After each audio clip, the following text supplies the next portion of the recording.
ستارہ صرف باہر کی خبر دے سکتا ہے, وہ ہمت کریے. اب جیسے پاکستان کے لیے عمر بار بار میں ہر جگہ کہہ رہی ہوں, یہ 2 سال ہیں جو وارننگ ایئرز ہیں, 2024 اور 25. اگر ہم اب بھی نہ سدھرے, لیکن مجھے ایسے لگتا ہے کہ ہم سدھر جائیں گے. کچھ ہمارے ملک کو وہ اس کی میں ریزن ابھی آپ کو بتاتی ہوں, اور اب تو میں نقشہ بنتے ہوئے دیکھ رہی ہوں. باتیں تو یہ میں نے پہلے کی ہوئی ہے, اب تو وہ نقشے. اس میں ایک سوال بھی ایڈ کر لیجیے. آپ اکثر کہہ رہی ہوتی ہیں کہ جب سے پاکستان بنا ہے, پاکستان نے بڑی مشکلات فیس کی, تو اب آ کے کچھ تھوڑا سا پاکستان کا نصیب کھلنا شروع ہوا ہے. تو یہ کیا ایک تھیوری ہے, یا اس میں کیا آپ کو نظر آ رہا ہے جس کی بنیاد پہ آپ یہ کہہ رہی ہے؟ ایک چکر ہوتا ہے. جیسے ہم جب پیدا ہوتے ہیں, اگر ہم ویک ستارے لے کے پیدا ہوتے ہیں نا, تو وہ ایک ستارے نے پورا چکر کاٹنا ہوتا ہے, پھر وہ آپ کو ریلیف والے اس میں لے کے جاتا ہے. اب یہ سیرا ان میں سے کس کے سر بندھے گا عمر؟ یہ سیرا جو ہے وہ پیپلز پارٹی لیتی ہے یا خان صاحب کل کو لیتے ہیں. میں تو بہت خان صاحب کے لیے بھی دعا کرتی تھی جب وہ آئے تھے, تو میں نے کہا ان کی شکل میں اللہ نے لیڈر دے دیا ہمیں. اور جو ہے, لیکن یہ کہ 2024 اور 2025 جو پاکستان کے پلانٹ کی جو پوزیشن ہے وہ بہت اچھی ہے. اگر اس وقت بھی قبلے درست نہیں کیے, آپس کی لڑائیاں ختم نہیں کی, یہ جو میوزیکل چیئر ہوتا ہے سیٹوں کا یہ ختم نہ کیا, تو پھر یہودیوں کے تو بڑے اسٹرانگ عزائم تھے کہ پاکستان 2025 نعوذ باللہ کہ دنیا کے نقشے پہ نہیں ہوگا, اور جو ہے اس کے چھوٹے چھوٹے جو ہے نا وہ ٹکڑے کر دیے جائیں گے, جو کہ ہم نے خان صاحب کے منہ سے بھی بیان سنا. تو جو ہے یہ ان کی پلاننگ ہے, ٹھیک ہے. اور اس وقت جو کہ جو دنیا کے حالات, کل پرسوں جب میں نے خبریں دیکھی, میں نے کہا اللہ پاک, یہ تو میں نے بہت پہلے کہا تھا کہ ایسا بننے جا رہا ہے کہ پاکستان کو سپر پاورز کی کو ہماری ضرورت پڑ جانی ہے. صحیح ہے کہ ایسے دنیا کے حالات ہونے جا رہے ہیں کہ پاکستان کا خطہ اہم ہو جائے گا, تو جس کی وجہ سے ہمارا سروائیول ان کی مجبوری بن جائے گا, ہمیں سروائیو کرانا. تو یہ میں نے کل پرسوں سے جو حالات دیکھے, خبروں کے سنے, کہ اگر مشرق وسطیٰ کے یہی حالات رہے تو پاکستان اہمیت اختیار کر جائے گا. تو وہی دیکھیں, یہ بات میں آج سے 3 سال سے کہہ رہی ہوں. اہمیت تو پاکستان نے پہلے بھی اختیار کی تھی جب چائنا سی پیک کے through one road one belt initiative کو چلا رہا تھا. جی. لیکن انفارچونیٹلی پولیٹیکل انسٹیبلٹی کی وجہ سے پاکستان دوبارہ اسی جگہ پہ جا کے کھڑا ہو گیا. اچھا, یہ آج پاکستان نے آئی ایم ایف کو بھی ایک درخواست دی ہے کہ ایک اور بیل آؤٹ پیکج چاہیے ہمیں, آئی ایم ایف سے پیسے چاہیے اس اکانومی کو رن کرنے کے لیے. مجھے یہ بتائیں کہ یہ آئی ایم ایف سے ہماری کب جان چھوٹے گی, آزادی کب ملے گی آئی ایم ایف سے؟ دیکھیں یہی وہ جو ہے اس جون سے, ٹھیک ہے, اس جون سے پاکستان کا ستارہ مزید سالڈ ہو جائے گا, بلکہ مئی کے مہینے سے بھی کچھ نشانیاں بننی شروع ہو جائیں گی. تو لگ رہا ہے کہ ان کو ایک اور پیکج وہاں سے مل جائے گا. ٹھیک ہے. اب آ کے سنبھالنا یا لے کے چلنا وہ تو ان کو پھر اپنی جان مارنی پڑے گی, کیونکہ ستارے تو اس وقت 26 تک پاکستان کے بہت بہتر ہیں. اچھا, 2026 کے سیکنڈ ہاف تک ستارے بڑے سالڈ ہیں. زبردست. تو اس وقت تک ہمیں ممکن ہے کہ ہم جو ہے نا بہتر طریقے سے چلیں, فائنینشلی بھی اور پولیٹیکل اسٹیبلٹی بھی ہو. پتہ نہیں, امید بہت ہے دل کو, کیونکہ دیکھیں میں تو چلے روحانیت کی بندی نہیں ہوں, جو نعمت شاہ ولی صاحب نے بھی کہا, تو مجھے دیکھیں اب وہ ان کا بھی کہے کا ٹائم اب شروع ہوتا ہے ستاروں کی روشنی میں.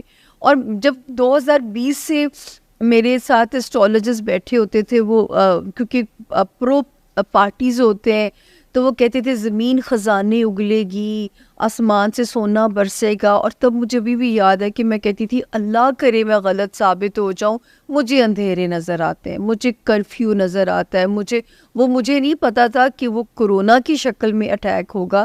میں تو سمجھی کیونکہ وار زون کو کرفیو کے حالات نظر آتے ہیں. میں تو آج بھی کنونسڈ ہوں کہ وہ ایک بایولوجیکل وار تھی, وہ وبا نہیں تھی جو کرونا ہے. میں اس کو وبا نہیں کہتی. موسٹلی یہ بالکل صحیح ہے. اس میں کافی سارے انسٹیٹیوٹس ہیں اور ان کے اندر اسکالرز یا ان کے وہ جو ریسرچرز ہیں وہ بھی اس بات پہ لکھ چکے ہوئے ہیں کہ یہ الٹیمیٹلی ایک ایسا ہی تھا کہ آپ سے بایولوجیکل وارفیئر کہہ سکتے ہیں. مجھے بھی میں تو کہتی ہوں ہم اس میں شروع ہیں. دیکھیں دنیا کی ٹرانسفر ابھی نہیں ہم لوگوں کو ڈراتے, اینڈ میں دنیا کی بات. ٹھیک ہے بالکل. اچھا جی, پھر آگے پاکستان کی صورتحال پہ بات ہو رہی ہے تو کیوں نہ ہم تھوڑا سا میری ایک اور پریڈکشن سچ ثابت ہوئی ہے. اچھا, بابر اعظم کے حوالے سے مجھ سے پوچھا جاتا تھا, سوال کیا جاتا تھا, تو میں کہتی تھی یس, میں کہتی تھی نہیں, آپ کو لگ رہا ہے ایسے دوبارہ کم بیک کریں گے اور بڑے سالڈ طریقے سے کم بیک کریں گے. یہ بھی پریڈکشن ابھی. اچھا جی, دوبارہ کم بیک کریں گے اور سالڈ طریقے سے کریں گے. آپ نے نواز شریف کا بھی کہا تھا, وہ آ گئے واپس. جی جی, اور ان کا کیسز بھی کلیئر ہو گیا, کلین چٹ بھی مل گئی. اب مجھے یہ بتائیں کہ دوبارہ کم بیک کرنے پہ عمران خان صاحب کی کچھ آپ کو دوبارہ کم بیک نظر آ رہا ہے؟ وزیر اعظم بنیں گے, لیکن اس سے پہلے ایک سوال ہے کہ عمران خان صاحب کو رہائی ملتی نظر آ رہی ہے, ان کے ستارے کا کیا ہے؟ اچھا, یہاں پہ خان صاحب کے اوپر تو عمر اللہ نے بڑی پیش گوئیاں پوری کی ہیں, کیونکہ ان کی بھی ایکچوئل ڈیٹ آف برتھ میرے پاس تھی. مطلب آپ سوچیں, ریحام سے طلاق والی پیش گوئی, پھر میں نے کہا تھا ایز اپوزیشن لیڈر بہت بڑا نام بنائیں گے, پھر میں نے کہا تھا تیسری شادی پتھر پہ لکیر ہے, اور میں کہتی تھی کہ کنگ میکر بنے, کنگ نہ بنے. اب اس کی ایک ریزن ہے, پاکستان کا جو ذائچہ ہے اس میں جو وزیر اعظم کا منصب ہے نا, وہ ہے ہی کنٹروورشل.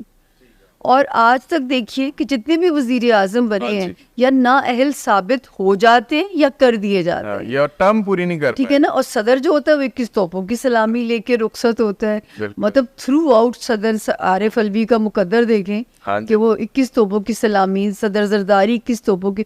زرداری صاحب عقل مند ہے, وہ صدر بن جاتے ہیں. ہاں, اس میں بھی سوال ہے میرا. تو وہ جو ہے بات ہم کس کی کر رہے تھے, خان صاحب. پھر خان صاحب کو جب 2022 آیا تو میں اتنا کہتی تھی کہ خان صاحب اپنی ساکھ کو بچائیں, فیصلے سوچ سمجھ کے لیں.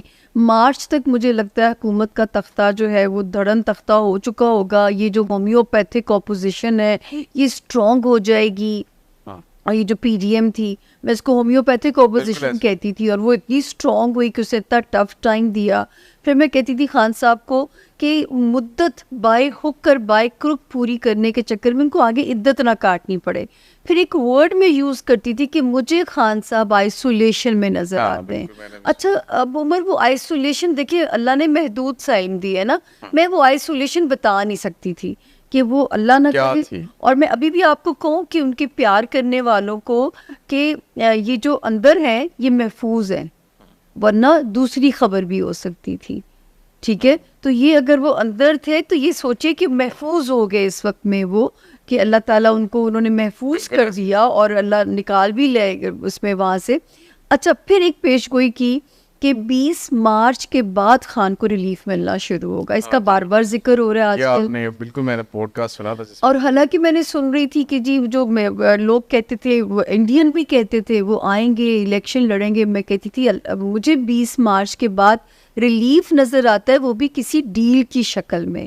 اور میں کہتی تھی خان صاحب اگر سمجھدار ہوں گے, فلیکسیبل ہوں گے, کر جائیں کمپرومائز, ورنہ پھر آگے بھی اکتوبر تک ان کے لیے مشکلات ہیں. تو خان صاحب کا جو ستارہ ہے نا, یہ مشکلات سے عمر جو مکمل نکلے گا وہ ہے مارچ 2025. مارچ 2025 اس میں مکمل مشکلات سے نکلتا ہے, لیکن ان کا سیاسی ستارہ بے انتہا اسٹرانگ ہے, تو ہم انہیں رول آؤٹ نہیں کر سکتے. جس طرح لوگ نون لیگ کے بارے میں کہتے تھے, جب نون لیگ آؤٹ ہوئی تو جی ختم ہو گئی, صفایا ہو گیا. میں کہتی تھی نہیں, Noon League is round the corner, وہ پھر کم بیک جلدی کر رہی ہے.